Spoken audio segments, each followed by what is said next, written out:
Je suis Baruch Spinoza et aujourd'hui, je veux partager avec vous une vérité qui va bouleverser tout ce que vous croyez savoir sur le jeûne, sur Dieu et sur la nature même de votre existence.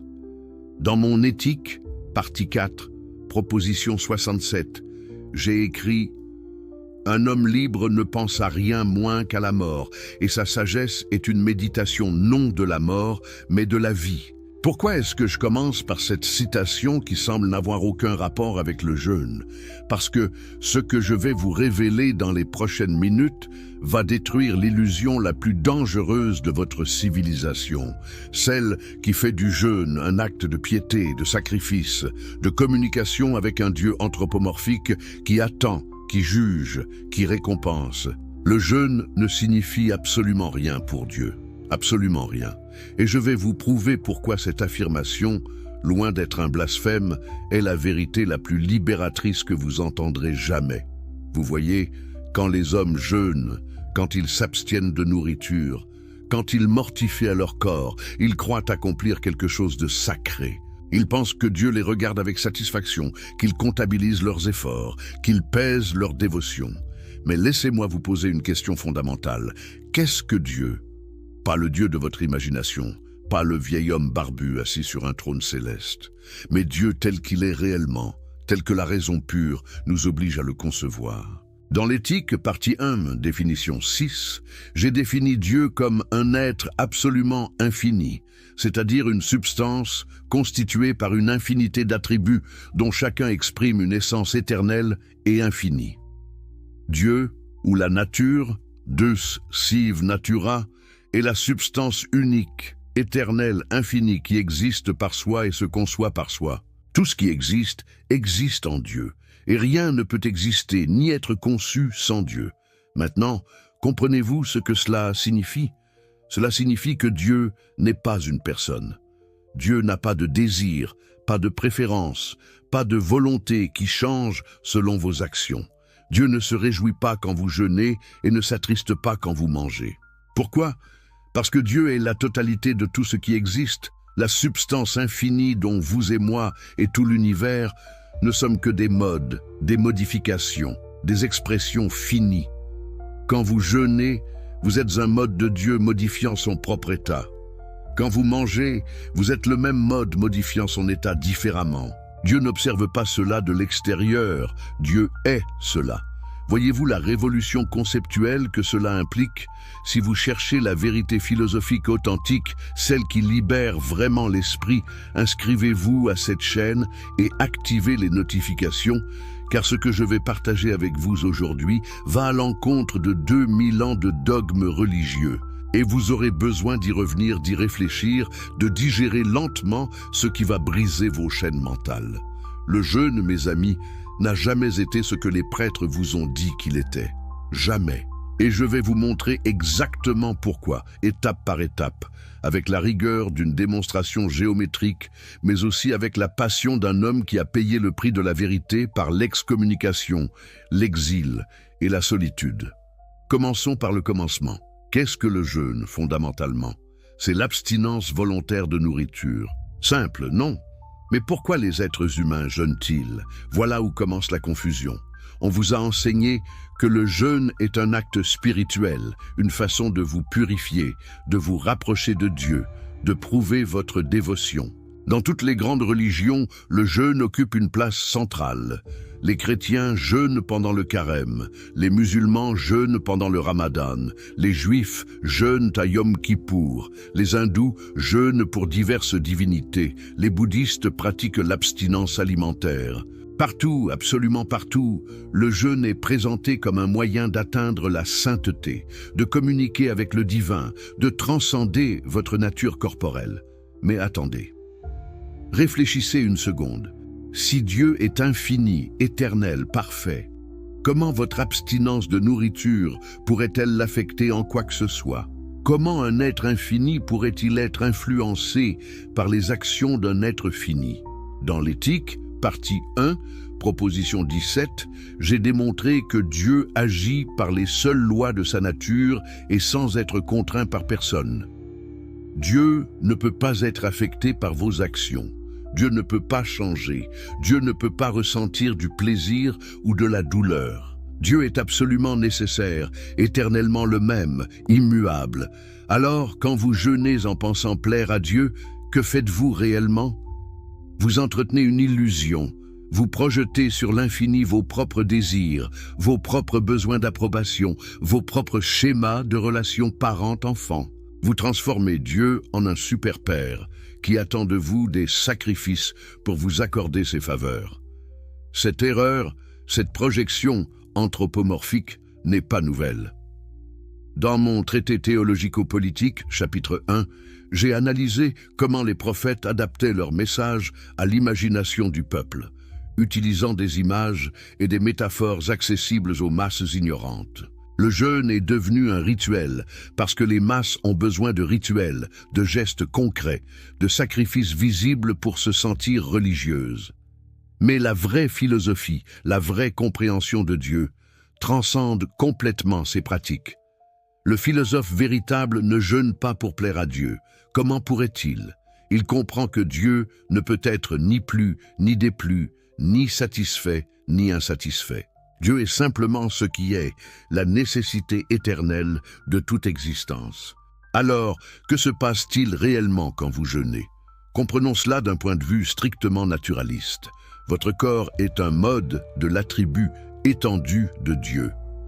Dans l'éthique, partie 2, proposition 13, j'ai expliqué que l'objet de l'idée constituant l'esprit humain est le corps, c'est-à-dire un certain mode de l'étendue existant en acte et rien d'autre. Votre corps, cette machine complexe et merveilleuse, fonctionne selon des lois naturelles immuables. Quand vous le privez de nourriture, des processus physico-chimiques se déclenchent. Votre métabolisme change. Votre corps commence à brûler ses réserves de graisse. Votre niveau d'insuline baisse. Votre autophagie cellulaire s'active. Vos neurotransmetteurs sont modifiés. Tout cela est parfaitement naturel, parfaitement mécanique, parfaitement déterminé par les lois de la nature. Maintenant, écoutez-moi attentivement, car voici le point crucial. Ces changements physiques peuvent effectivement affecter votre état mental, vos émotions, votre clarté cognitive. Pourquoi? Parce que l'esprit et le corps ne sont pas deux substances séparées, comme le croyait Descartes. Ils sont un seul et même individu, conçu tantôt sous l'attribut pensée, tantôt sous l'attribut étendu. Dans l'éthique des parties 2, proposition 7 Scully, j'ai écrit « L'ordre et la connexion des idées est le même que l'ordre et la connexion des choses ». Cela signifie que ce qui arrive à votre corps arrive simultanément à votre esprit, non par interaction causale, mais par identité fondamentale. Quand votre cerveau manque de glucose, votre capacité de raisonnement change. Quand vos neurotransmetteurs sont modifiés, vos émotions changent. Le jeûne peut induire des états mentaux particuliers, non parce qu'il vous connecte à un Dieu transcendant, mais parce qu'il modifie votre physiologie cérébrale. Comprenez-vous maintenant pourquoi tant de traditions religieuses ont découvert empiriquement que le jeûne produit des expériences mystiques? Ce n'est pas de la magie, c'est de la neurologie. Quand vous privez votre cerveau de nutriments, quand vous le forcez à fonctionner dans un état métabolique altéré, vous créez les conditions pour des états de conscience modifiés. Vous pouvez avoir des visions. Vous pouvez ressentir de l'euphorie. Vous pouvez vous sentir désincorporé, flottant, connecté à quelque chose de plus grand que vous. Mais tout cela, absolument tout, s'explique par les modifications neurochimiques de votre cerveau. Rien de surnaturel. Rien de divin au sens où vous l'entendez habituellement. Simplement, la nature opérant selon ses lois éternelles est nécessaire. Mais alors, me direz-vous, si le jeûne n'a aucune signification religieuse authentique, pourquoi tant de sages, de saints, de mystiques l'ont-ils pratiqué à travers l'histoire? Excellente question. Laissez-moi vous révéler quelque chose que peu comprennent. Le jeûne, utilisé correctement, peut être un outil philosophique.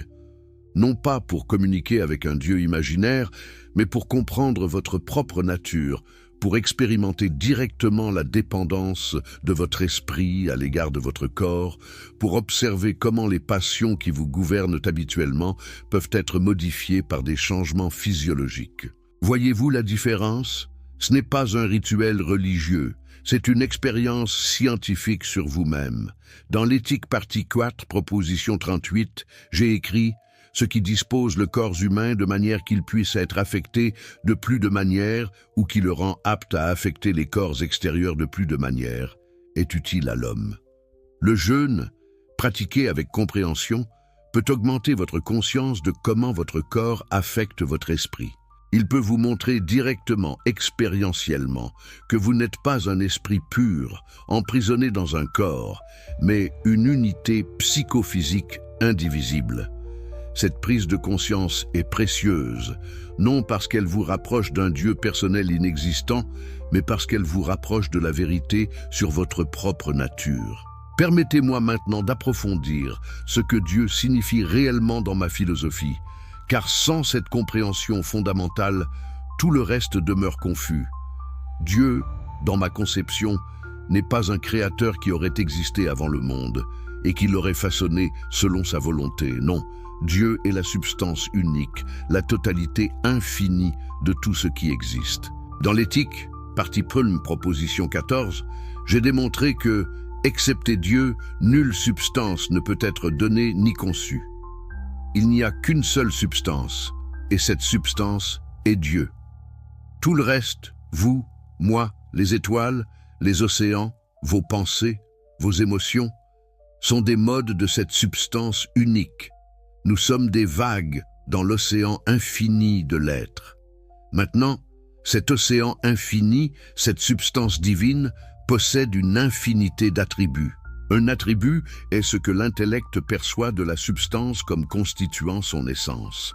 Dans l'éthique, partie 1, proposition 11, j'ai démontré que Dieu, c'est-à-dire une substance constituée par une infinité d'attributs dont chacun exprime une essence éternelle et infinie, existe nécessairement. Mais nous, êtres humains finis, nous ne connaissons que deux de ces attributs infinis, la pensée et l'étendue. La pensée, c'est le domaine des idées, des concepts, de la conscience. L'étendue, c'est le domaine des corps, de la matière, de l'espace. Chacun de ces attributs exprime l'essence divine d'une manière différente, mais ils expriment la même essence. Ils sont comme deux langages traduisant le même texte. Pourquoi est-ce si important pour comprendre le jeûne? Parce que quand vous jeûnez, vous affectez votre corps, qui est un mode de l'attribut étendu, et simultanément, nécessairement, vous affectez votre esprit, qui est un mode de l'attribut pensée correspondant exactement à ce corps. Ce ne sont pas deux choses distinctes en interaction. C'est une seule et même chose perçue de deux manières différentes. Le jeûne est donc simultanément un événement physique et un événement mental, non par miracle, non par intervention divine, mais par la structure même de la réalité. Dieu ne fait rien pour connecter votre esprit et votre corps. Ils sont déjà connectés parce qu'ils sont identiques, perçus sous deux attributs différents. Maintenant, réfléchissons à ce que cela signifie pour la question de savoir si Dieu se soucie de votre jeûne. Dans l'éthique, partie 1, proposition 32, j'ai démontré que la volonté ne peut être appelée cause libre, mais seulement cause nécessaire. Dieu n'a pas de volonté au sens où vous comprenez ce terme. Dieu n'a pas de désir, de préférence, de plan. Dieu agit nécessairement selon sa propre nature. Tout ce qui peut découler de la nature divine en découle éternellement et nécessairement.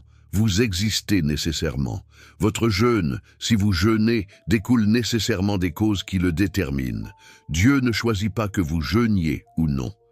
Dieu n'approuve pas ou ne désapprouve pas votre jeûne. Dieu est le processus total, incluant vous, votre jeûne, et toutes les causes qui l'ont déterminé.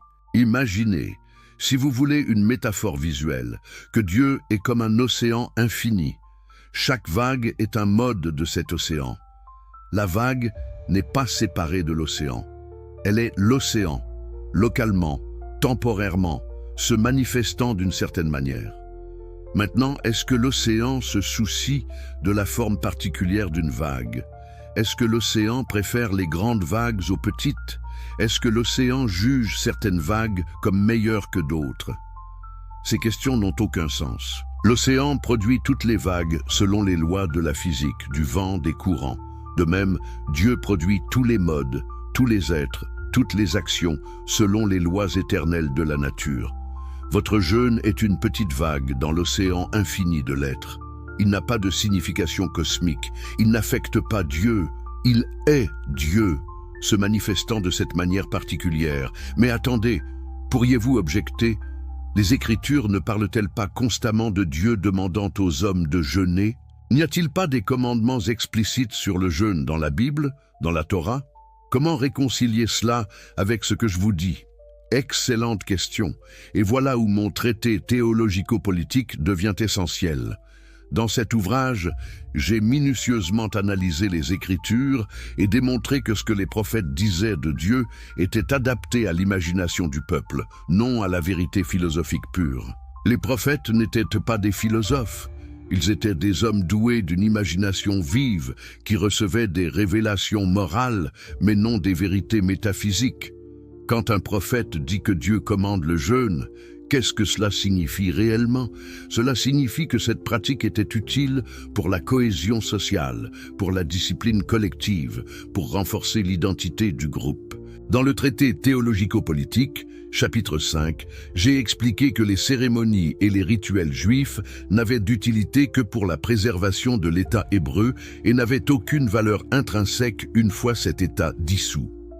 Le jeûne était un moyen de créer de la solidarité, de synchroniser une communauté dans une expérience partagée, de renforcer les liens sociaux. Utile, peut-être, dans certains contextes. Mais sacré en soi? Non. Commandé par Dieu au sens métaphysique? Absolument pas. Les masses, voyez-vous, ont besoin de commandements concrets. Elles ont besoin qu'on leur dise quoi faire et quoi ne pas faire. Elles ne peuvent pas comprendre que Dieu est la nature elle-même, que tout ce qui arrive, arrive nécessairement, que la vraie piété consiste à comprendre cette nécessité et à s'y conformer rationnellement. Alors, les prophètes leur ont donné des règles simples. Ne mange pas pendant ce jour, prive-toi, sacrifie-toi. Et les masses ont obéi, croyant que Dieu les regardait et comptabilisait leur obéissance. Mais vous qui cherchez la vérité philosophique, vous devez dépasser ces illusions. Vous devez comprendre que Dieu ne commande rien, parce que Dieu ne parle pas, ne pense pas, ne désire rien. Dieu est. Laissez-moi maintenant vous révéler quelque chose de profondément libérateur. Si Dieu ne se soucie pas de votre jeûne, cela ne signifie pas que le jeûne est inutile ou mauvais. Au contraire, cela libère le jeûne de toute la culpabilité, de toute l'angoisse, de toute la superstition qui l'entoure. Vous n'avez plus besoin de jeûner pour prouver quoi que ce soit à un juge cosmique. Vous n'avez plus besoin de vous flageller pour racheter vos péchés. Vous pouvez maintenant approcher le jeûne rationnellement, scientifiquement, philosophiquement. Vous pouvez vous demander, est-ce que cette pratique m'aide à mieux comprendre ma nature? Est-ce qu'elle augmente ma puissance d'agir? Est-ce qu'elle me permet d'atteindre une plus grande perfection? Dans l'éthique, partie 3, proposition 6, j'ai écrit « Chaque chose, autant qu'il est en elle, s'efforce de persévérer dans son être ». C'est ce que j'appelle le conatus, l'effort de chaque chose pour maintenir et augmenter sa puissance d'exister. Le conatus est l'essence même de chaque mode fini. Vous êtes essentiellement cet effort pour persévérer et pour augmenter votre puissance. Maintenant, le jeûne augmente-t-il votre conatus? Cela dépend. S'il vous affaiblit, s'il diminue votre capacité à penser clairement, à agir efficacement, alors il va contre votre conatus et est donc mauvais pour vous. S'il vous fortifie, s'il clarifie votre esprit, s'il vous permet de mieux comprendre les causes qui vous affectent, alors il peut être bon pour vous.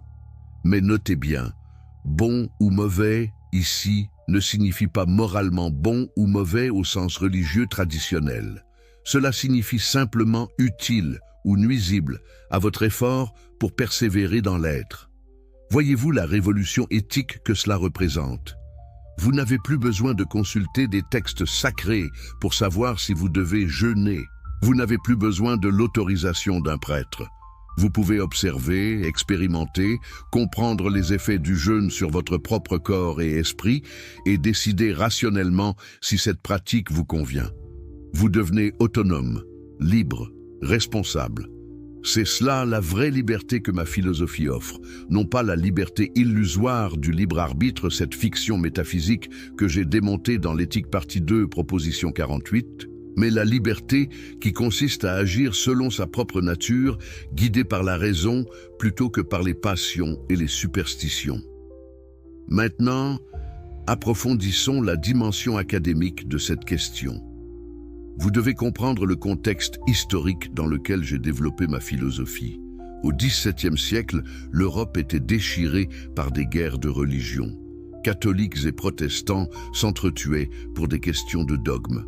Les Juifs étaient persécutés, les hérétiques étaient brûlés. Partout, la religion était utilisée pour justifier la violence, la tyrannie, l'oppression. Et au cœur de cette religion violente se trouvait l'idée d'un Dieu personnel, anthropomorphique, qui avait des favoris, qui exigeait des sacrifices, qui punissait ceux qui ne lui obéissaient pas. J'ai vu tout cela. J'ai été excommunié par la communauté juive d'Amsterdam en 1656, à l'âge de 23 ans, parce que mes questions mettaient en danger leur conception de Dieu et de la religion.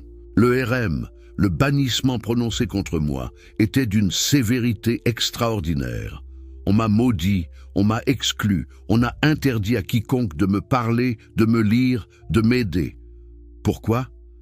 Parce que je refusais de prétendre que Dieu était une personne, que les rituels avaient une valeur intrinsèque, que la Torah était dictée mot pour mot par un Dieu parlant.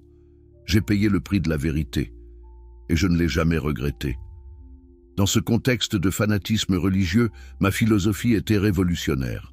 En démontrant que Deus sive natura, que Dieu et la nature sont une seule et même chose, je détruisais le fondement même de toute religion organisée. Si Dieu est la nature, alors tout ce qui arrive dans la nature arrive par Dieu. Il ne peut pas y avoir de miracle au sens traditionnel, car cela impliquerait que Dieu viole ses propres lois. Dans le traité théologico-politique, chapitre 6, j'ai longuement argumenté que les prétendus miracles des Écritures étaient soit des événements naturels mal compris, soit des récits allégoriques, soit des inventions pures et simples. Un miracle, un événement qui violerait les lois de la nature, est une contradiction dans les termes. Les lois de la nature sont les décrets éternels de Dieu. Elles ne peuvent pas être violées. Maintenant, appliquons cela au jeûne. Quand les Écritures racontent qu'Élie jeûna 40 jours et 40 nuits, ou que Moïse fit de même sur le mont Sinaï, ou que Jésus jeûna dans le désert, que devons-nous comprendre?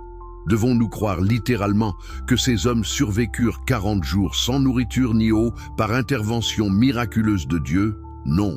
Soit ces récits sont exagérés, soit ils sont allégoriques. 40 jours est un nombre symbolique dans la littérature biblique. Il représente une période de purification, de transformation. Mais si vous prenez ces histoires littéralement et que vous essayez de jeûner 40 jours sans nourriture ni eau, vous mourrez. Pourquoi? Parce que les lois de la physiologie humaine, qui sont les lois de Dieu en tant que nature, ne peuvent pas être suspendues, même pour le plus saint des hommes. Comprenez-vous l'importance de cette démystification? En montrant que les miracles sont impossibles, je libère les êtres humains de l'angoisse de ne jamais être assez saints, assez purs, assez dévoués pour mériter l'intervention miraculeuse de Dieu. Vous n'avez pas besoin d'un miracle, vous avez besoin de comprendre les lois de la nature et de vivre en harmonie avec elles. Le jeûne, pratiqué selon votre constitution physique, peut être sain. Le jeûne poussé jusqu'à l'extrême par fanatisme religieux est destructeur. La différence n'est pas dans l'approbation ou la désapprobation divine, mais dans les effets naturels observables sur votre corps et votre esprit. Permettez-moi maintenant de citer quelques penseurs qui m'ont influencé ou qui ont développé des idées connexes. René Descartes, mon prédécesseur, avait tenté de démontrer l'existence de Dieu par des arguments rationnels. Dans ses méditations métaphysiques, Descartes proposait plusieurs preuves de l'existence de Dieu. Mais son Dieu restait un Dieu personnel, transcendant, créateur du monde. Moi, j'ai radicalisé et transformé le projet cartésien. J'ai gardé la méthode géométrique, la rigueur démonstrative, mais j'ai complètement repensé la nature de Dieu. Mon Dieu n'est pas le Dieu de Descartes, mon Dieu est immanent, non transcendant. Mon Dieu est la nature elle-même dans toute sa nécessité et son infinité. Gottfried Wilhelm Leibniz, un contemporain avec qui j'ai eu quelques échanges, avait lui aussi une conception de Dieu comme substance, mais il maintenait une multitude de substances qu'il appelait monades. Pour Leibniz, chaque monade était un monde en soi, et Dieu avait créé la meilleure harmonie préétablie possible entre elles. Quelle différence avec ma position! Je n'admets qu'une seule substance, et cette substance n'a pas créé le monde. Elle est le monde. Il n'y a pas d'harmonie préétablie, parce qu'il n'y a pas de multiplicité de substances à harmoniser. Tout découle nécessairement de la nature divine selon un ordre éternel et immuable. Moïse Maïmonide, le grand philosophe juif médiéval, avait tenté de réconcilier la philosophie aristotélicienne avec la Torah. Dans son Guide des égarés, Maïmonide proposait une théologie négative. On ne peut rien dire de positif sur Dieu, seulement ce qu'il n'est pas. J'ai étudié Maïmonide attentivement et j'ai apprécié sa tentative de rationaliser la religion. Mais il n'est pas allé assez loin. Il maintenait encore l'idée d'un Dieu créateur, distinct du monde. Moi, j'ai franchi le pas qu'il n'a pas osé franchir. J'ai identifié Dieu et le monde, Deus sive natura. Cette simple équation détruit toute la théologie traditionnelle. Thomas Hobbes, philosophe anglais que j'ai lu avec grand intérêt, avait développé une conception matérialiste de la nature humaine dans son Léviathan. Pour Hobbes, les hommes sont essentiellement des machines mues par des appétits et des aversions. Sa philosophie politique découlait de cette anthropologie matérialiste. J'ai été influencé par le matérialisme de Hobbes, par sa volonté de tout expliquer naturellement, sans recourir au surnaturel. Mais Hobbes était incohérent. Il maintenait encore l'idée d'un Dieu créateur distinct du monde. Moi, j'ai été cohérent jusqu'au bout. Si tout est nature, alors Dieu aussi doit être nature. Deus sive natura. Les stoïciens antiques, particulièrement Marc Aurèle, Épictète et Sénèque, avaient développé une philosophie de l'acceptation de la nécessité naturelle. Pour les stoïciens, la sagesse consistait à distinguer ce qui dépend de nous et ce qui ne dépend pas de nous, et à accepter sereinement ce dernier. J'ai beaucoup appris des stoïciens. Leur concept de logos, la raison universelle qui gouverne le monde, préfigure mon concept de Dieu comme nature rationnelle. Mais les stoïciens personnifiaient encore trop le logos, le traitaient comme une providence bienveillante. Moi, j'ai dépersonnalisé complètement Dieu. Dieu n'est pas bienveillant ou malveillant. Dieu est nécessaire. Maintenant, venons-en aux interprètes modernes de ma philosophie. Steven Nadler, biographe et spécialiste contemporain de mon œuvre, a magistralement démontré dans Spinoza A Life comment ma philosophie découlait directement de mon expérience personnelle d'excommunication et d'exclusion. Nadler montre que mon rejet du Dieu anthropomorphique n'était pas simplement une position théorique, mais une nécessité existentielle. Comment aurais-je pu continuer à croire en un Dieu personnel et bienveillant après avoir été rejeté, maudit, exclu par la communauté qui prétendait le servir? Mon Deus sive natura était aussi une réponse philosophique à la violence religieuse que j'avais subie. Jonathan Israel, dans Radical Enlightenment, a placé ma philosophie au cœur de ce qu'il appelle les Lumières radicales. Pour Israël, c'est ma philosophie, plus que celle de tout autre penseur du XVIIe siècle, qui a fourni les fondements intellectuels de la modernité sécularisée. En éliminant le Dieu personnel, en naturalisant complètement la religion, en fondant l'éthique sur la raison plutôt que sur la révélation, j'ai rendu possible l'émergence d'une société laïque, démocratique, tolérante. Le jeûne, dans cette perspective, perd toute dimension sacrée obligatoire et devient une simple pratique que chacun peut adopter ou non selon son jugement rationnel. Gilles Deleuze, philosophe français du XXe siècle, a proposé une lecture de mon œuvre centrée sur le concept d'immanence dans Spinoza, Philosophie pratique. Pour Deleuze, ma grande contribution est d'avoir construit un plan d'immanence pure où tout est sur le même plan ontologique, où il n'y a pas de hiérarchie entre le créateur et la créature, entre le sacré et le profane, entre l'esprit et le corps. Le jeûne, sur ce plan d'immanence, n'est ni plus ni moins sacré que le fait de manger. Les deux sont des modes de la substance unique, des expressions de la puissance divine.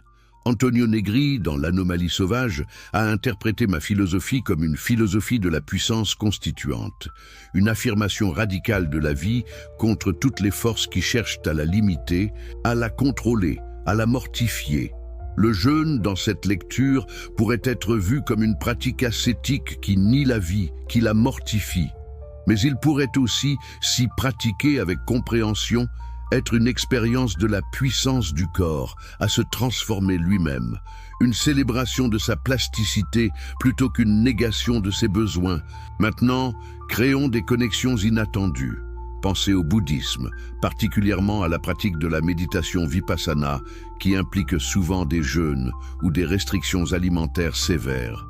Le Bouddha, lui-même, a pratiqué l'ascétisme extrême avant d'atteindre l'illumination. Mais ce que le Bouddha a découvert, c'est que l'ascétisme extrême ne mène pas à la libération. La voie du milieu, l'équilibre, est la vraie sagesse. N'est-ce pas fascinant? Le Bouddha, à des milliers de kilomètres et des siècles avant moi, est arrivé à une conclusion similaire. Les pratiques extrêmes, y compris le jeûne sévère, ne sont pas intrinsèquement sacrées. La vraie sagesse est dans la compréhension de la nature, dans l'équilibre, dans la raison. Le bouddhisme enseigne l'anatta, le non-soi, l'idée qu'il n'y a pas de substance permanente du moi. Comparez cela avec ma théorie des modes.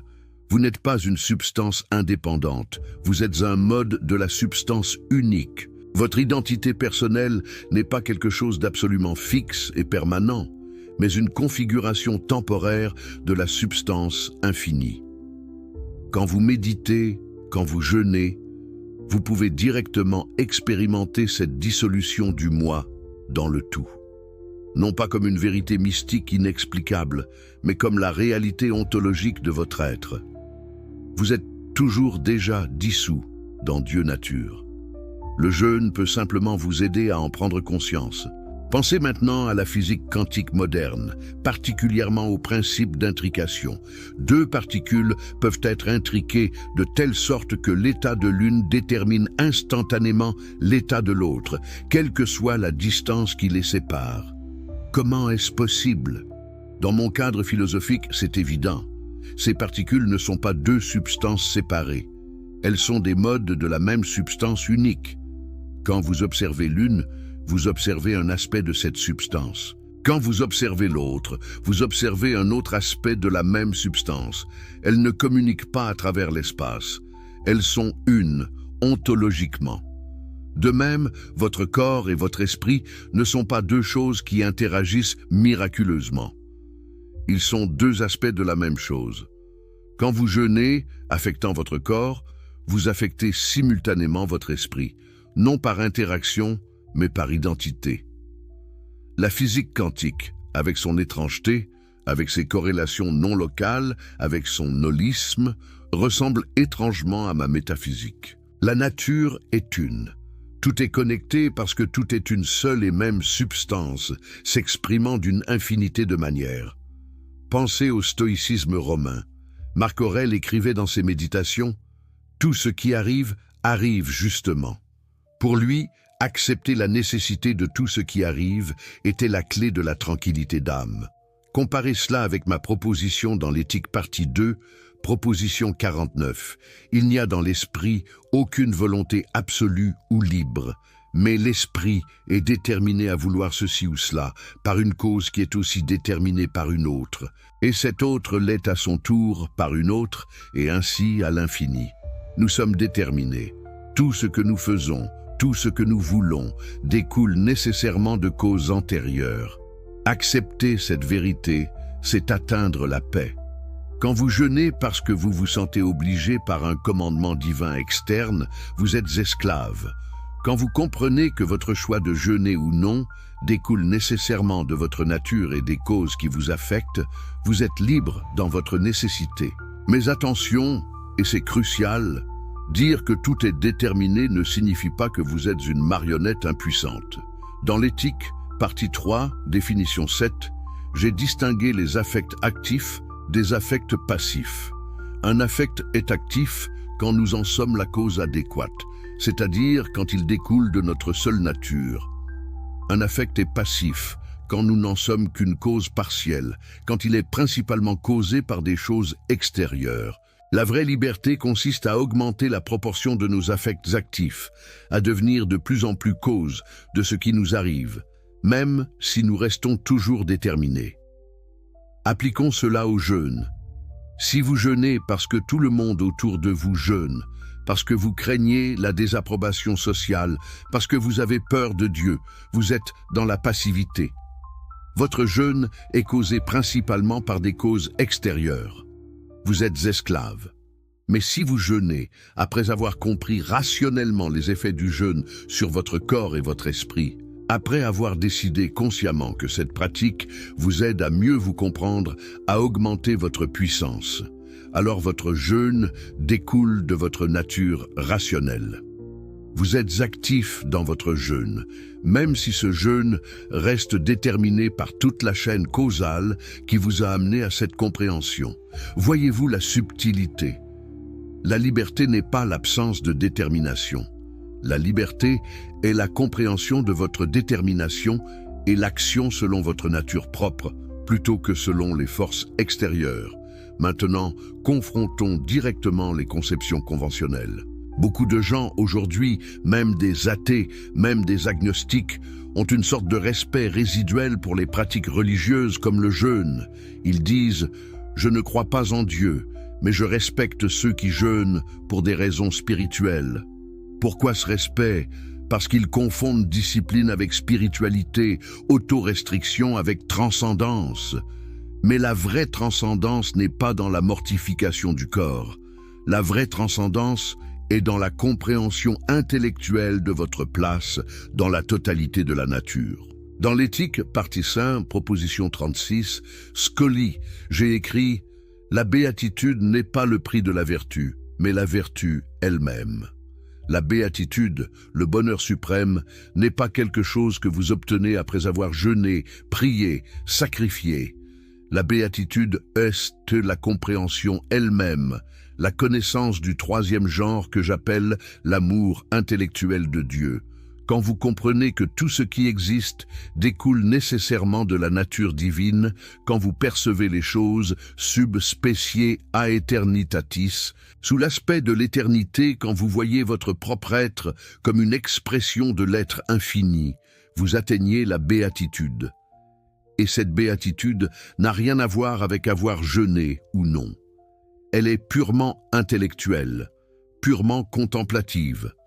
Combien de personnes gâchent leur vie à jeûner, à prier, à accomplir des rituels, en pensant qu'ainsi elles se rapprocheront de Dieu?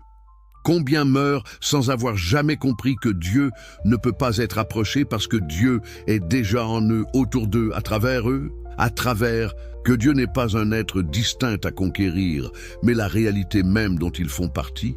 Cette ignorance tragique est le résultat de siècles de théologie corrompue, de prêtres menteurs, de textes sacrés mal interprétés. Ma mission, à travers mon éthique, à travers mon traité théologico-politique, était de libérer les humains de cette prison mentale. Maintenant, je veux vous révéler quelque chose que peu de philosophes ont compris. L'anthropomorphisme de Dieu n'est pas simplement une erreur théorique innocente. C'est une arme de domination. Quand vous croyez en un Dieu personnel qui commande, qui juge, qui punit, vous devenez contrôlable. Les prêtres peuvent vous dire ce que Dieu veut. Ils peuvent interpréter les Écritures à leur avantage. Ils peuvent vous faire jeûner, vous faire donner de l'argent, vous faire obéir, tout en prétendant que c'est la volonté de Dieu.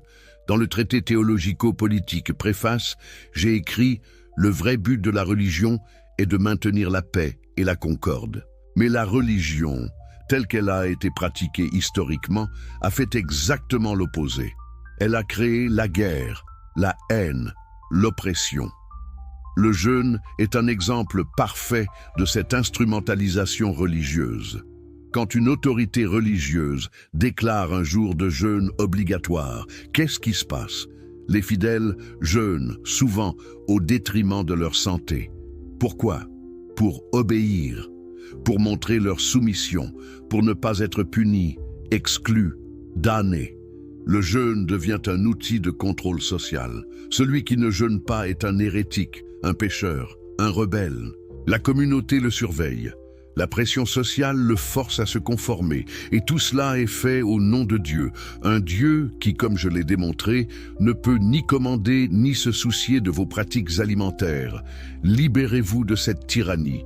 Comprenez que Dieu ne vous regarde pas, Dieu ne comptabilise pas vos jeûnes, Dieu ne vous punira pas si vous mangez un jour où les autres jeûnent, Dieu ne vous récompensera pas si vous jeûnez jusqu'à en tomber malade. Dieu est la nature, suivant ses lois éternelles et immuables. Vous êtes libre de jeûner ou non selon votre propre jugement rationnel. Personne, aucun prêtre, aucun prophète, aucun texte sacré n'a le droit de vous imposer une pratique au nom d'un Dieu qui ne peut rien imposer. Mais attention, je ne dis pas que toutes les pratiques religieuses sont inutiles.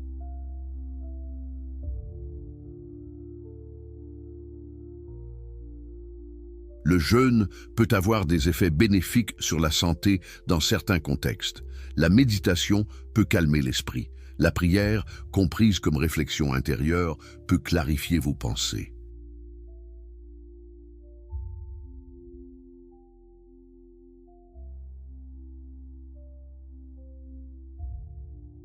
Utilisez-les rationnellement, non superstitieusement. Dans l'éthique, partie 4, appendice chapitre 27, j'ai écrit « La superstition, au contraire, semble établir que le bien est ce qui apporte la tristesse et le mal ce qui apporte la joie. La superstition renverse les valeurs naturelles. Elle fait du sacrifice, de la souffrance, de la privation des vertus en soi. Le jeûne devient bon parce qu'il est difficile, parce qu'il fait souffrir, parce qu'il mortifie la chair. Quelle perversion! Le bien véritable est ce qui augmente votre joie, votre puissance, votre compréhension. Si le jeûne augmente votre clarté mentale et votre bien-être, alors il est bon pour vous. S'il vous affaiblit, vous déprime, vous rend malade, alors il est mauvais pour vous, peu importe ce que les Écritures disent. Permettez-moi maintenant de partager quelques moments de ma propre vie qui ont façonné ma compréhension de ces questions. Après mon excommunication, j'ai vécu dans une grande solitude. Je me suis retiré à Rijnsburg, puis à Voorburg, puis à La Haye, polissant des lentilles pour gagner ma vie, écrivant mes œuvres philosophiques dans le secret. J'ai souvent jeûné, non par piété, mais simplement parce que j'étais pauvre et que la nourriture était chère. J'ai observé les effets du jeûne sur mon propre corps et esprit. J'ai remarqué que parfois, quand je mangeais peu, mon esprit devenait plus clair, mes pensées plus précises. D'autres fois, le manque de nourriture me rendait faible, irritable, incapable de me concentrer. Ces observations personnelles m'ont confirmé que le jeûne n'a rien de mystique. C'est un phénomène purement physiologique, avec des effets variables selon les circonstances. Quand mon corps était en bonne santé et que je jeûnais modérément, cela pouvait être bénéfique. Quand j'étais déjà affaibli et que je manquais de nourriture, c'était destructeur. Il n'y avait aucune intervention divine, aucun test spirituel, aucune signification cosmique, simplement la nature opérant selon ses lois. J'ai aussi observé mes anciens corligionnaires juifs à Amsterdam. Ils jeûnaient à Yom Kippour, à Tisha B'Av, lors de nombreux autres jours prescrits par la tradition. Je les voyais souffrir, se flageller mentalement pour leurs péchés, supplier Dieu de les pardonner, et je pensais, quelle tragédie! Ces hommes et ces femmes intelligents, capables gâchent leur énergie dans des rituels qui ne servent à rien, dans des supplications à un Dieu qui n'écoute pas parce qu'il n'a pas d'oreille, qui ne pardonne pas, parce qu'il ne juge pas, qui ne punit pas, parce qu'il ne distingue pas entre bien et mal, au sens moral traditionnel. La vérité est que ces gens ne jeûnaient pas pour Dieu. Ils jeûnaient pour la communauté, pour l'identité collective, pour le sentiment d'appartenance. Et je ne condamne pas cela. Le besoin d'appartenance est réel, profondément humain, mais qu'ils ne se trompent pas eux-mêmes, qu'ils ne croient pas que leur jeûne a une valeur métaphysique, qu'ils changent quoi que ce soit dans l'ordre éternel de la nature. S'ils veulent jeûner pour renforcer leurs liens sociaux, pour partager une expérience avec leur communauté, très bien, mais qu'ils le fassent consciemment, rationnellement, sans illusion sur la nature de Dieu. Maintenant, laissez-moi vous parler de la véritable connaissance, celle que j'appelle la connaissance du troisième genre, ou la scientia intuitiva. Dans l'éthique, partie 5, proposition 25, j'explique que le plus grand effort de l'esprit et sa plus grande vertu est de comprendre les choses par le troisième genre de connaissance. Ce troisième genre de connaissance part des idées adéquates des attributs de Dieu, pour arriver à la connaissance adéquate de l'essence des choses. C'est une intuition intellectuelle qui voit comment les choses particulières découlent nécessairement de la nature divine. Quand vous atteignez ce niveau de connaissance, vous voyez votre propre être et tous les êtres comme des expressions nécessaires de Dieu nature. Vous comprenez que tout ce qui arrive devait arriver exactement comme cela est arrivé. Cette compréhension génère ce que j'appelle l'amor Dei intellectualis, l'amour intellectuel de Dieu. C'est un amour qui n'attend rien en retour, qui ne demande pas à être payé de retour, parce qu'il comprend que Dieu ne peut pas aimer en retour, étant dépourvu de conscience personnelle. Cet amour est la béatitude suprême, la joie la plus haute que l'esprit humain peut atteindre. Maintenant, quel est le rapport avec le jeûne? Voici. Quand vous jeûnez en espérant que Dieu vous aimera davantage, que Dieu vous récompensera, vous êtes au premier genre de connaissance, la connaissance imaginative, confuse, inadéquate. Vous projetez sur Dieu des attributs humains. Vous imaginez Dieu comme un père qui donne des récompenses pour la bonne conduite. Mais quand vous comprenez que Dieu est la nature elle-même, que tout ce qui arrive découle nécessairement de sa nature infinie, vous atteignez le second genre de connaissance, la connaissance rationnelle. Vous comprenez les lois naturelles qui régissent le jeûne et ses effets. Et si vous allez encore plus loin, si vous voyez votre propre effort de jeûner ou de ne pas jeûner comme une expression particulière de la puissance infinie de Dieu nature, si vous comprenez que même votre désir de comprendre ces choses est Dieu se comprenant lui-même à travers vous, alors vous atteignez le troisième genre de connaissance. À ce niveau, la question « devrais-je jeûner pour Dieu ?» devient absurde. Vous ne jeûnez ni pour Dieu, ni contre Dieu. Vous êtes Dieu jeûnant ou ne jeûnant pas selon la nécessité de votre nature dans cet instant précis. Cette perspective peut sembler vertigineuse, peut-être même terrifiante. Si je suis Dieu, si vous êtes Dieu, si tout est Dieu, qu'est-ce qui distingue le bien du mal? Qu'est-ce qui m'empêche de faire n'importe quoi? C'est ici que tant de critiques de ma philosophie se sont trompés. Ils ont cru que mon de sive natura menait nécessairement à l'immoralité, au nihilisme, au chaos. Mais c'est exactement l'inverse. Dans l'éthique, partie 4, j'ai développé une éthique rigoureuse, basée non sur le commandement divin, mais sur la compréhension de la nature humaine et de ce qui augmente ou diminue notre puissance d'agir. Le bien, c'est ce qui augmente notre puissance, notre joie, notre capacité à comprendre et à agir. Le mal, c'est ce qui diminue notre puissance, nous rend tristes, confus, impuissants. Ces définitions sont naturelles, objectives, dérivables rationnellement. Vous n'avez pas besoin d'un Dieu personnel pour distinguer le bien du mal. Vous avez besoin de comprendre votre propre nature et les lois qui la gouvernent. Le jeûne est bon s'il augmente votre puissance.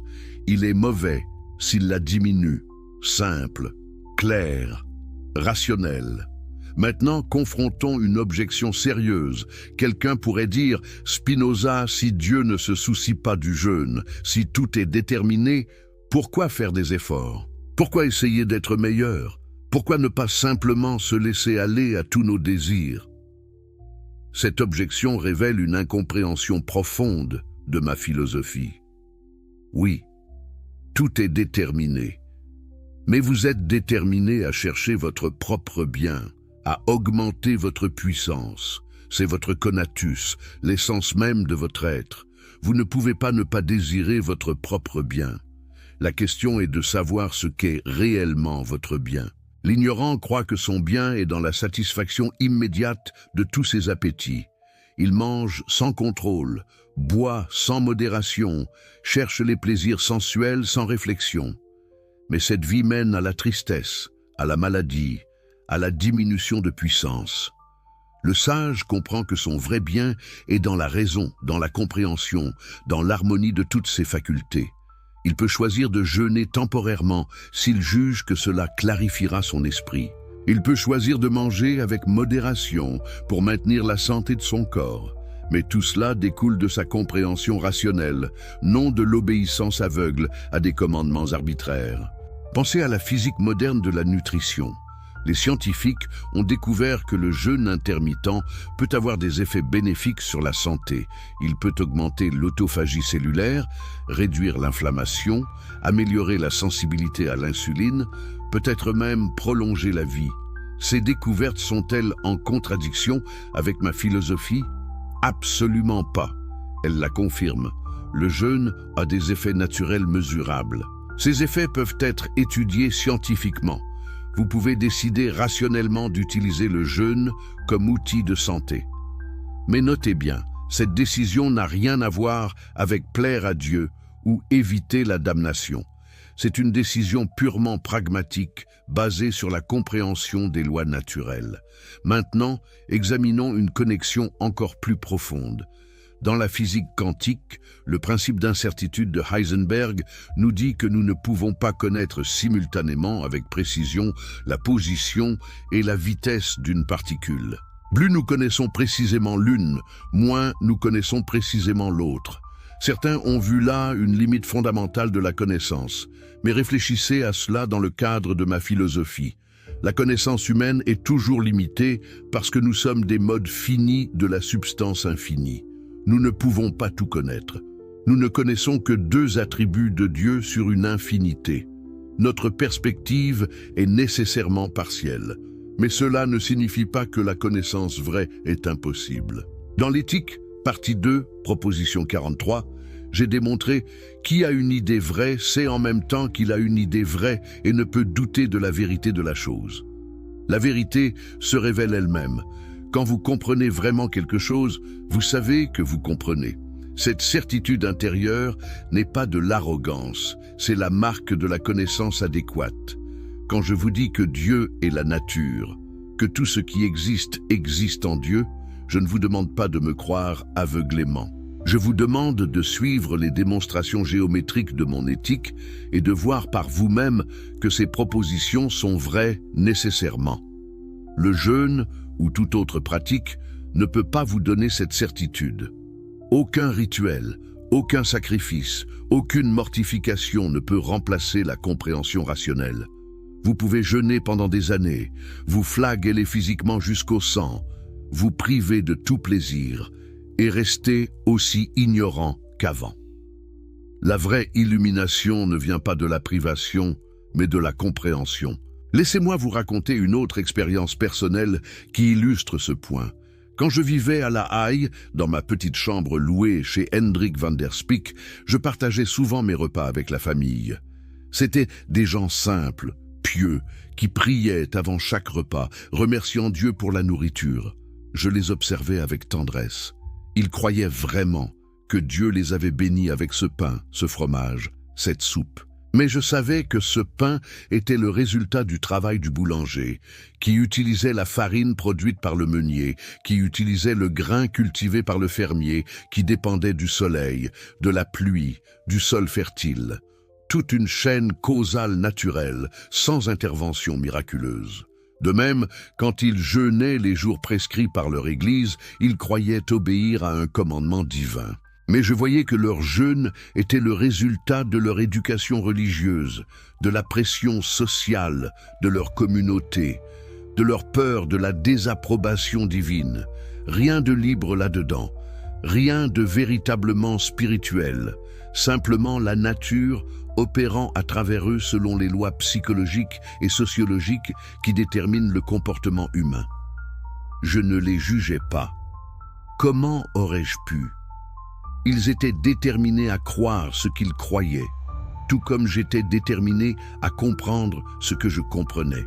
Mais je souhaitais qu'ils puissent un jour accéder à la liberté que donne la compréhension vraie.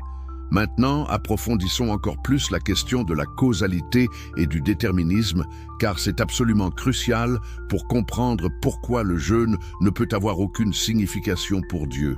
Dans l'éthique partie, proposition 28, j'ai démontré toute chose singulière, autrement dit, toute chose qui est finie et a une existence déterminée, ne peut exister ni être déterminée à opérer si elle n'est déterminée à exister et à opérer par une autre cause, qui elle aussi est finie et a une existence déterminée. Cette proposition établit ce que l'on appelle le déterminisme causal universel. Chaque événement a une cause, cette cause a elle-même une cause, et ainsi de suite à l'infini. Votre décision de jeûner aujourd'hui n'est pas libre au sens libertaire du terme. Elle est le résultat d'une chaîne causale infinie. Peut-être avez-vous lu quelque chose qui vous a convaincu. Peut-être ressentez-vous de la culpabilité pour avoir trop mangé récemment. Peut-être votre communauté religieuse observe un jour de jeûne. Peut-être votre médecin vous l'a recommandé. Quelle que soit la raison, cette raison elle-même a des causes, et ces causes ont des causes. Si nous pouvions remonter toute la chaîne causale, nous arriverions à la substance infinie elle-même, Dieu ou la nature, dont toutes les choses finies découlent nécessairement. Mais alors, pourriez-vous objecter où est ma responsabilité? Si je suis entièrement déterminé, comment puis-je être tenu responsable de mes actions? Cette objection confond déterminisme et fatalisme. Le fatalisme dit « Quoi que je fasse, le résultat sera le même, donc autant ne rien faire ». C'est une absurdité logique. Le déterminisme dit « Ce que je fais est déterminé par ma nature et les circonstances, et ce que je fais déterminera les résultats futurs ». Vous êtes responsable non pas au sens où vous auriez pu faire autrement dans des circonstances identiques, mais au sens où vous êtes effectivement la cause de vos actions, même si vous êtes vous-même causé par d'autres choses.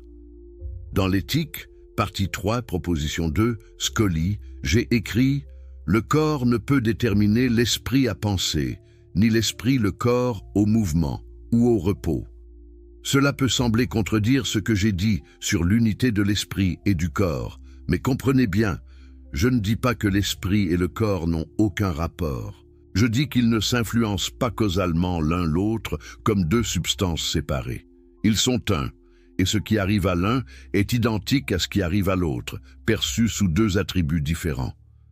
Quand vous décidez mentalement de jeûner, cette décision mentale n'est pas la cause de votre abstinence physique de nourriture. La décision mentale et l'abstinence physique sont une seule et même chose, perçue tantôt sous l'attribut « pensée », tantôt sous l'attribut « étendu ». Cette compréhension révolutionne complètement la médecine psychosomatique moderne. Les médecins ont découvert que le stress mental peut causer des ulcères, que l'anxiété peut provoquer des palpitations cardiaques, que la dépression peut affaiblir le système immunitaire. Comment est-ce possible si l'esprit et le corps sont séparés? Dans le cadre cartésien, c'est un mystère inexplicable. Descartes a proposé que l'interaction se faisait par la glande pinéale, mais cela ne résout rien. Comment une substance immatérielle peut-elle affecter une substance matérielle?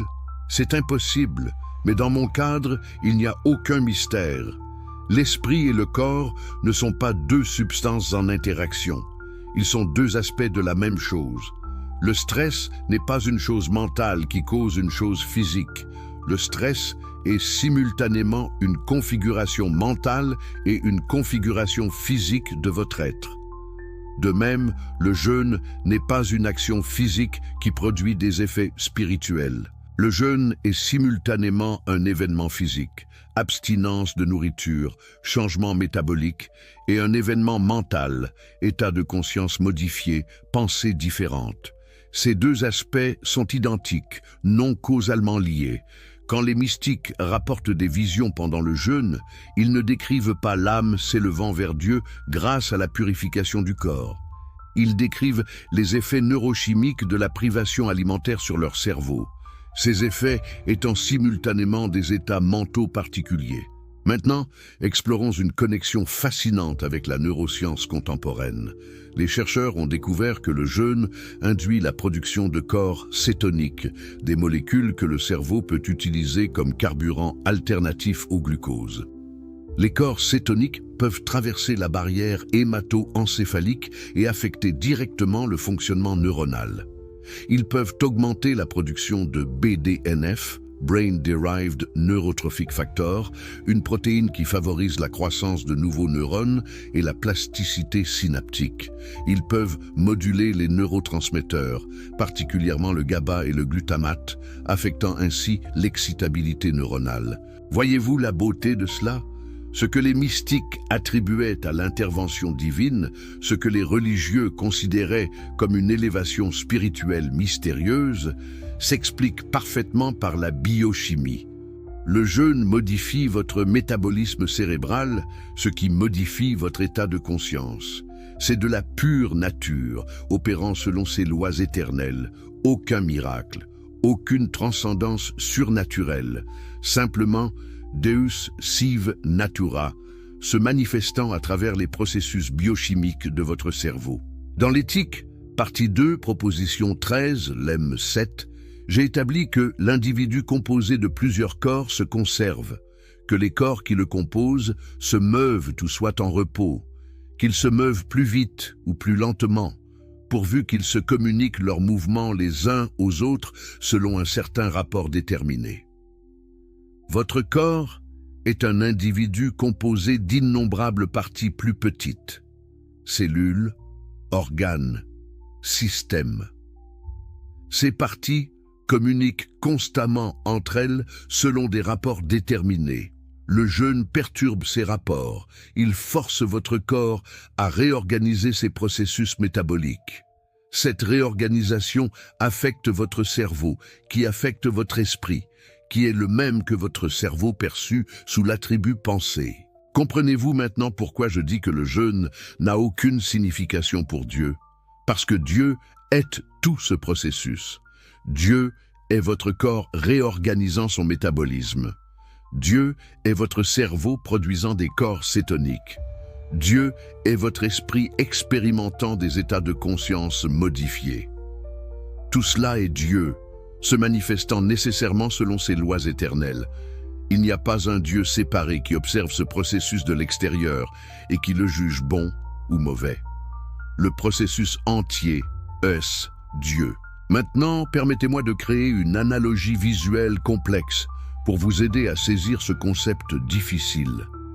Imaginez un cristal aux multiples facettes, peut-être un diamant parfait. Chaque facette reflète la lumière différemment. Si vous regardez le diamant d'un certain angle, vous voyez une couleur. D'un autre angle, vous voyez une couleur différente. Maintenant, la question serait absurde de demander quelle est la vraie couleur du diamant. Le diamant n'a pas une vraie couleur. Il a une structure cristalline qui réfracte la lumière de manière différente selon l'angle d'observation. Dieu, la substance unique, est comme ce diamant. Chaque attribut est comme un angle d'observation différent. Sous l'attribut étendu, vous voyez des corps, de la matière, du mouvement. Sous l'attribut pensée, vous voyez des idées, des concepts, de la conscience. Mais c'est la même réalité perçue différemment. Votre jeûne est comme la lumière traversant le diamant. Sous l'attribut étendu, c'est un événement physique. Sous l'attribut pensée, c'est une expérience mentale. Mais c'est le même événement. Maintenant, voici la partie vraiment révolutionnaire. Dieu a une infinité d'attributs, mais nous n'en connaissons que 2. Imaginez que notre diamant a une infinité de facettes, mais nous ne pouvons en voir que deux, parce que nos yeux sont limités. Votre jeûne, cet événement simple en apparence, se manifeste simultanément sous une infinité d'attributs que nous ne pouvons même pas concevoir. Il y a des dimensions de votre jeûne qui sont complètement inaccessibles à votre compréhension parce que vous êtes limité aux attributs pensés et étendus. N'est-ce pas vertigineux? N'est-ce pas humiliant pour l'arrogance humaine qui croit tout comprendre? Dans le traité de la réforme de l'entendement que j'ai écrit dans ma jeunesse mais n'ai jamais terminé, j'expliquais que la méthode philosophique correcte doit partir de l'idée de l'être le plus parfait, Dieu, et déduire de là toutes les autres vérités. C'est exactement ce que j'ai fait dans l'éthique. Je commence par définir et démontrer la nature de Dieu. Puis je déduis géométriquement tout le reste. La nature de l'esprit humain, la nature des affects, l'éthique, la liberté, la béatitude. Le jeûne, comme tout autre phénomène particulier, doit être compris à partir de cette fondation métaphysique. Si vous ne comprenez pas d'abord ce qu'est Dieu, vous ne pouvez pas comprendre ce qu'est le jeûne dans son contexte cosmique réel. Maintenant, confrontons une dernière grande objection religieuse. Quelqu'un pourrait dire « Mais Spinoza, Jésus lui-même a jeûné 40 jours dans le désert. Paul a jeûné et prié. Les apôtres jeûnaient régulièrement. Comment peux-tu dire que le jeûne n'a aucune importance religieuse ?» Voici ma réponse. Jésus, Paul, les apôtres étaient des êtres humains finis, des modes de la substance divine comme vous et moi. Leurs jeûnes étaient des événements naturels, déterminés par leur éducation religieuse juive, leur contexte culturel, leurs convictions personnelles. Quand Jésus jeûnait, il ne communiquait pas avec un Dieu transcendant. Il expérimentait les effets physiologiques et psychologiques du jeûne, tout comme n'importe quel autre être humain. Les récits évangéliques rapportent que Satan tenta Jésus pendant son jeûne dans le désert. Que devons-nous comprendre de cela? Dans le traité théologico-politique, chapitre 1, j'ai expliqué que les prophètes et les auteurs bibliques utilisaient un langage adapté à l'imagination du peuple. Satan n'est pas un être réel, c'est une personnification des tentations, des passions, des désirs qui affectent tout être humain. Quand Jésus, affaibli par le jeûne, expérimente des tentations intenses, cela n'a rien de surnaturel, c'est parfaitement naturel. La privation de nourriture affecte le jugement, intensifie les désirs, crée des vulnérabilités psychologiques. Le récit de la tentation est une dramatisation allégorique de ce processus psychologique naturel. Maintenant, je veux vous révéler quelque chose qui va choquer beaucoup d'entre vous. La vraie impiété n'est pas de refuser de jeûner. La vraie impiété est de croire que Dieu a besoin de vos jeûnes, de vos prières, de vos sacrifices. Cette croyance diminue Dieu, le réduit à un être fini qui a des besoins, des désirs, des préférences. C'est une forme d'idolâtrie. Vous créez un Dieu à votre image, un super-humain plutôt que l'être absolument infini. Dans l'éthique, partie 1, proposition 15, Scoli, j'ai écrit « Ceux qui pensent que Dieu est composé de corps ou d'un corps et d'une âme et qu'il est sujet à des passions s'éloignent de la vraie connaissance de Dieu. Le Dieu anthropomorphique des religions populaires est une idole. Aussi sûrement que le veau d'or que les Israélites adoraient dans le désert. Quand vous jeûnez pour ce Dieu-là, vous commettez de l'idolâtrie. Vous adorez une projection de votre propre psychologie plutôt que la réalité infinie elle-même. La vraie piété, la vraie religion, comme je l'explique dans le traité théologico-politique, chapitre 14, consiste dans la justice et la charité, dans l'amour du prochain et la pratique de la justice. Le jeûne, les rituels, les cérémonies n'ont aucune valeur morale intrinsèque. Seules les actions qui augmentent la joie et diminuent la tristesse des êtres humains ont une valeur véritable. Pensez maintenant à l'écologie moderne, à la crise environnementale que votre civilisation affronte. Certains religieux jeûnent pour demander à Dieu de sauver la planète. Quelle absurdité! Dieu est la planète. Dieu est l'écosystème entier. Dieu est les lois naturelles qui régulent le climat, les cycles du carbone, la biodiversité. Jeûner pour demander à Dieu d'intervenir n'a aucun sens. Ce qui a du sens, c'est de comprendre ces lois naturelles et d'agir en conséquence. Réduire vos émissions de carbone, protéger les habitats naturels, vivre en harmonie avec la nature, voilà la vraie piété écologique. Non parce que Dieu vous le commande de l'extérieur, mais parce que vous comprenez que vous êtes une partie de ce système naturel et que sa destruction est votre propre destruction. Dans l'éthique, partie 4, proposition 18, Scully, j'ai écrit « Le désir qui naît de la raison ne peut avoir d'excès. Quand votre désir de jeûner naît de la raison, de la compréhension claire des effets du jeûne sur votre santé et votre clarté mentale, ce désir ne peut pas être excessif. Il sera automatiquement proportionné à votre bien réel.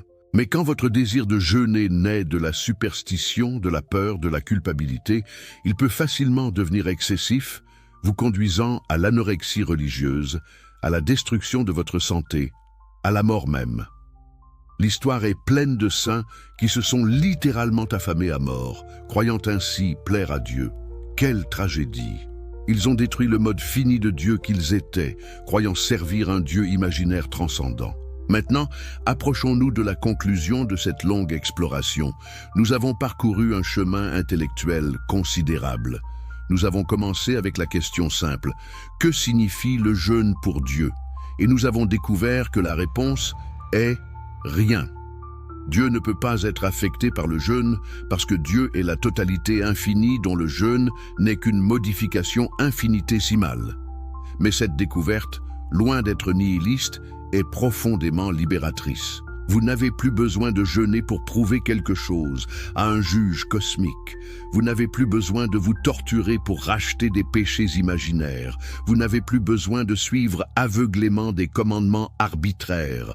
Vous êtes libre, libre de comprendre votre propre nature, libre d'expérimenter avec différentes pratiques et d'observer leurs effets, libre de vivre selon la raison plutôt que selon la superstition. Cette liberté est terrifiante pour beaucoup, car elle vous rend responsable. Vous ne pouvez plus blâmer Dieu pour vos échecs ou attendre que Dieu vous sauve.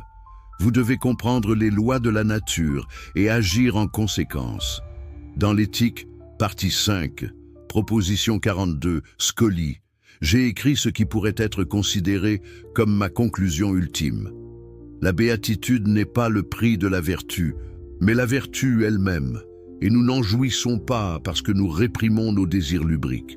Mais au contraire, c'est parce que nous en jouissons que nous pouvons réprimer nos désirs lubriques. Lisez cette proposition attentivement. Elle renverse complètement la logique religieuse traditionnelle. La religion dit « privez-vous, souffrez, sacrifiez-vous, et alors vous serez récompensés par le bonheur éternel ». Je dis « comprenez ». Soyez heureux dans la compréhension et naturellement vous ne serez plus esclave de vos désirs destructeurs. Le jeûne, dans ce cadre, peut être un outil, mais jamais un but. Si jeûner vous aide à clarifier votre esprit, à mieux comprendre votre nature, à augmenter votre puissance d'agir, alors jeûnez. Mais jeûnez consciemment, rationnellement, sans illusion sur sa signification cosmique. Et si le jeûne vous affaiblit, vous déprime, vous rend moins capable de penser et d'agir, alors mangez. Mangez sans culpabilité, sans croire que vous offensez Dieu. Dieu ne peut pas être offensé. Dieu est simplement ce qui est, nécessairement et éternellement. Maintenant, je veux vous poser une question, la même question que je pose à tous ceux qui lisent mon éthique. Êtes-vous prêt à abandonner vos illusions confortables pour la vérité inconfortable? Êtes-vous prêt à accepter que vous n'êtes pas le centre de l'univers, que Dieu ne pense pas à vous personnellement, que votre vie n'a pas de signification préordonnée par un plan divin? Cette acceptation est difficile. Elle blesse l'ego. Elle détruit les consolations faciles de la religion traditionnelle, mais elle offre quelque chose de bien plus précieux, la vérité. Et avec la vérité vient la vraie liberté, la vraie joie, la vraie béatitude. Vous voyez, la plupart des gens vivent dans ce que j'appelle la servitude des passions. Ils sont ballottés par leurs émotions, leurs désirs, leurs peurs. Ils jeûnent quand ils ont peur de Dieu. Ils mangent excessivement quand ils sont tristes. Ils suivent les rituels de leur communauté par peur de l'exclusion. Ils ne sont pas maîtres d'eux-mêmes. Ils sont esclaves. Dans l'Éthique, partie 4, préface, j'ai écrit « J'appelle servitude l'impuissance de l'homme à gouverner et à réprimer ses affects. Car l'homme soumis aux affects ne se possède pas lui-même, mais est au pouvoir de la fortune. C'est la condition de la plupart des êtres humains. Mais il y a une autre voie, celle de la liberté. La liberté ne consiste pas à faire ce que vous voulez sans contrainte. Cela, c'est la licence, non la liberté. La vraie liberté consiste à agir selon votre nature rationnelle propre, guidée par la compréhension adéquate plutôt que par les passions inadéquates. Quand vous comprenez vraiment pourquoi vous faites quelque chose, quand cette compréhension découle de principes rationnels clairs, alors vous êtes libre, même si vous êtes déterminé. C'est le paradoxe spinoziste, la liberté dans la nécessité. Appliquez cela au jeûne. Si vous jeûnez parce que vous avez peur que Dieu vous punisse, si vous ne jeûnez pas, vous êtes esclave de la peur. Si vous jeûnez parce que tout le monde jeûne et vous craignez d'être différent, vous êtes esclave de la conformité sociale. Si vous jeûnez parce que vous vous haïssez et voulez punir votre corps, vous êtes esclave de la haine de soi. Mais si vous jeûnez, ou choisissez de ne pas jeûner, après avoir compris rationnellement les effets du jeûne sur votre corps et votre esprit, après avoir évalué si cette pratique augmente ou diminue votre puissance d'agir, alors vous êtes libre dans votre choix, même si ce choix est déterminé par votre compréhension. Vous me demanderez peut-être, comment puis-je atteindre cette compréhension rationnelle? Comment puis-je passer de la servitude à la liberté? Voici ma réponse. Par l'étude, la réflexion, l'observation. Étudiez les lois de la nature. Comprenez votre propre corps et esprit. Observez les causes qui vous affectent. Réfléchissez aux conséquences de vos actions. Progressivement, vous développerez des idées adéquates, des compréhensions vraies. Et ces idées adéquates vous libéreront des passions qui vous enchaînent. Dans l'Éthique partie 5, proposition 10, Scaliger expliquait « Tant que nous ne sommes pas tourmentés par des affects qui sont contraires à notre nature, nous avons le pouvoir d'ordonner et d'enchaîner les affections du corps selon l'ordre propre à l'entendement. Cela signifie que plus vous comprenez, plus vous pouvez organiser vos affects selon la raison. Vous ne supprimez pas vos affects, c'est impossible et indésirable, mais vous les transformez. La peur irrationnelle de Dieu se transforme en amour intellectuel de Dieu nature.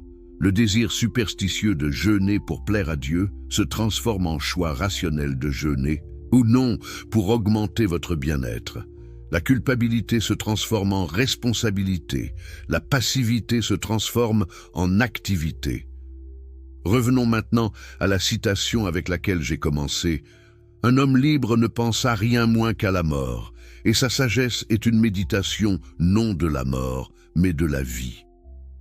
Comprenez-vous maintenant pourquoi j'ai choisi cette citation pour parler du jeûne? Parce que tant de jeûnes religieux sont des méditations de la mort. Ils mortifient la chair, ils nient la vie, ils se concentrent sur l'au-delà plutôt que sur l'ici et maintenant. Ils préparent l'âme pour la mort plutôt que de célébrer le corps vivant. Quelle perversion! L'homme libre, l'homme qui comprend vraiment la nature de Dieu et sa propre place dans l'ordre éternel, ne médite pas la mort. Il médite la vie. Il cherche à comprendre comment vivre le plus pleinement, le plus puissamment, le plus joyeusement possible. Si le jeûne sert cette vie pleine, alors il jeûne. Si le jeûne nie cette vie, alors il mange. Mais dans les deux cas, son choix découle d'une méditation de la vie, non de la mort. Alors, voici ma question finale pour vous. Comment allez-vous vivre maintenant?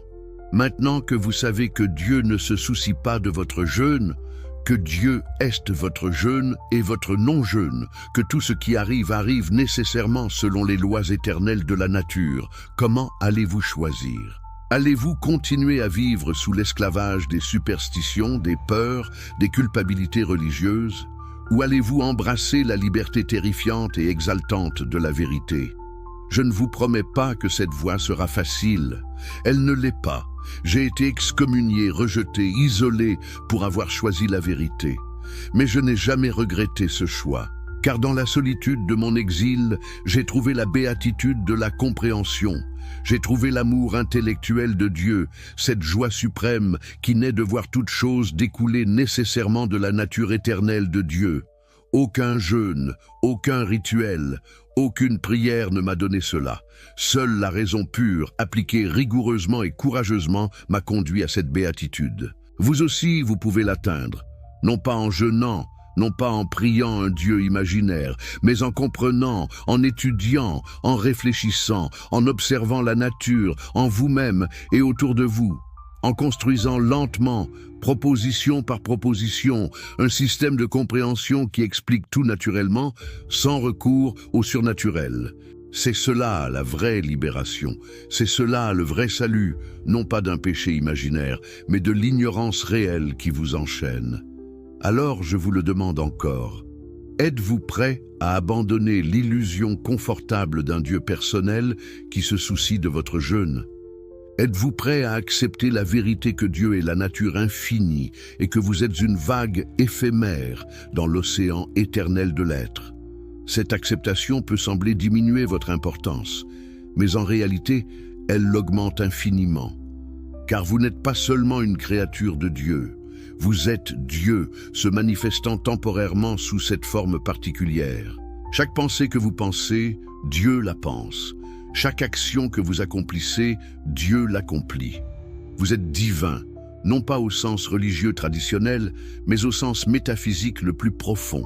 Vous êtes une expression locale de la puissance infinie de la nature. Vivez donc comme l'expression divine que vous êtes. Ne gâchez pas votre existence unique en jeûnant pour un Dieu imaginaire. Comprenez les lois de votre nature. Vivez selon la raison, augmentez votre puissance et votre joie. C'est cela, la vraie piété. C'est cela, la vraie religion. C'est cela, le sens authentique du jeûne, non pas un sacrifice à un Dieu externe, mais une exploration consciente de votre propre nature divine. Et rappelez-vous toujours, méditez non la mort, mais la vie. Car c'est dans la vie, dans la compréhension active et joyeuse de la vie, que se trouve la vraie béatitude éternelle.